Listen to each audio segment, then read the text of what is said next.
ఈరోజు కౌన్సిలింగ్ మొత్తం విన్నారు, అమ్మాయి గురించి కంప్లీట్గా తెలుసుకున్నారు. దీనివల్ల మీకు ఏం ఉపయోగపడింది ఒకసారి ఈ మాటలు చెప్తారా? ఇంకా పాప ఫ్యూచర్ ఎట్లా ఎడ్యుకేషన్ చేర్చాలనేది ఒక ఐడియా వచ్చింది నాకు.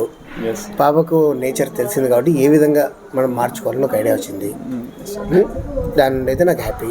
ఫ్యూచర్లో ఉపయోగపడుతుంది సార్, డెఫినెట్లీ ఈ రిపోర్ట్ ద్వారా ఖచ్చితంగా ఉపయోగపడుతుంది.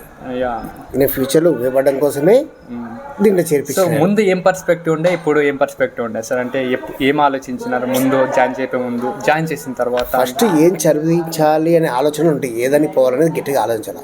ఇప్పుడు నాకు ఒక సబ్జెక్ట్ అయితే క్లారిటీ వచ్చింది. ఒక 2 సబ్జెక్టుల మీద మనం ఖచ్చితంగా పోవచ్చు. వాళ్ళ ఆప్షన్ ఎట్లా పోవాలి, వాళ్ళకి ఏం చెప్పాలనేది అయితే నాకు ఒక ఐడియా అయితే వచ్చింది. గైడెన్స్ పరంగా పేరెంట్సే కాదు, టీచర్స్ కూడా ఉపయోగపడుతుంది. దానివల్ల పిల్లలు కూడా బెనిఫిట్ అవుతుంది అనేది తెలుసుకున్నారు కదా సార్? అంటే పిల్లల విషయంలో ఇదే గైడెన్స్ విషయాలు టీచర్స్ కూడా మీరు చెప్తారా సార్? అంటే అమ్మాయి పరంగా తనకి ఏ విధంగా గైడ్ చేయాలి, ఏ విధంగా చెప్తే? అదైతే అంత ఈజీ కాదు. ఎందుకంటారు సార్? ఎందుకంటే ఒక క్లాస్లో వచ్చేసి 50 మంది పిల్లలు ఉంటారు. మనం ఒక్క పాపకి ఎట్లా చెప్పాలనేది, వాళ్ళకు ఎడ్యుకేషన్ పరంగా ఈ విధంగా చెప్పాలని అంత పెద్దనం కాదు, వాళ్ళకు తెలుసు. ఎగ్జాక్ట్లీ. క్లాస్లో ఎవరెవరికి ఏ విధంగా చెప్పాలి, టాప్ 10 వాళ్ళకి ఏ విధంగా చెప్పాలి, తర్వాత వాళ్ళకి ఏ విధంగా చెప్పాలి, టాప్ 10 వాళ్ళకు ఉన్న వాళ్ళు టాప్ 40లో ఉన్న వాళ్ళకి చెప్తే అర్థం చేసుకుంటారు. కాబట్టి వాళ్ళు ఏ డైరెక్షన్ లో పోవాలి వాళ్ళకి తెలుసు. మనమైతే వాళ్ళని అయితే ఇండికేషన్ చేయలేము. Correct point. దానివల్ల కూడా ఉపయోగపడుతుంది కదా సార్? అంటే పిల్లల్లో ఇండివిజువల్ కేరింగ్ చేసే అది ఇంకా అనుకున్నంత ఈజీ అయితే కాదు. చెప్పగలుగుతాం అంతే, కానీ వాళ్ళైతే ఆ విధంగా కేర్ తీసుకుంటారని చెప్పలేము. కానీ అవకాశం అయితే ఉంటుంది కదా? అవకాశం ఉంటుంది.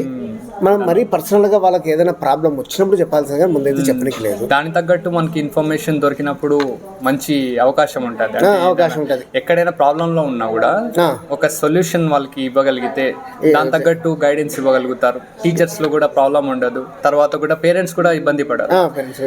ముఖ్యంగా రేపు పొద్దున గ్రో అయ్యే ఫ్యూచర్ లో కూడా వాళ్ళకి కొన్ని ఆపర్చునిటీస్ ఉంటాయి. ఎటువంటి మార్గాల్లో వెళ్ళాలి, ఎట్లా వెళ్తే బాగుంటుంది, ఆలోచనలకి ఈ రిపోర్ట్ ద్వారా తెలుసుకున్నారు కాబట్టి వాళ్ళకి ఉపయోగపడుతుందా సార్? అంటే ఫ్యూచర్లో ఆపర్చునిటీస్ని యూటిలైజ్ చేసుకోవడానికి ఖచ్చితంగా ఉపయోగపడుతుందనే కదా మనం వాళ్ళకు రూట్ చూపించడానికే కదా మనం ఇవన్నీ నేర్పించినది చెప్పడానికి కూడా. ఎగ్జాక్ట్లీ. ఏమంటే వాళ్ళు ఇప్పుడు యూజ్ అవుతుందని చెప్పాను, కానీ ఫ్యూచర్లో యూజ్ అవుతుందని అయితే నాకు గట్టి నమ్మకం ఉంది.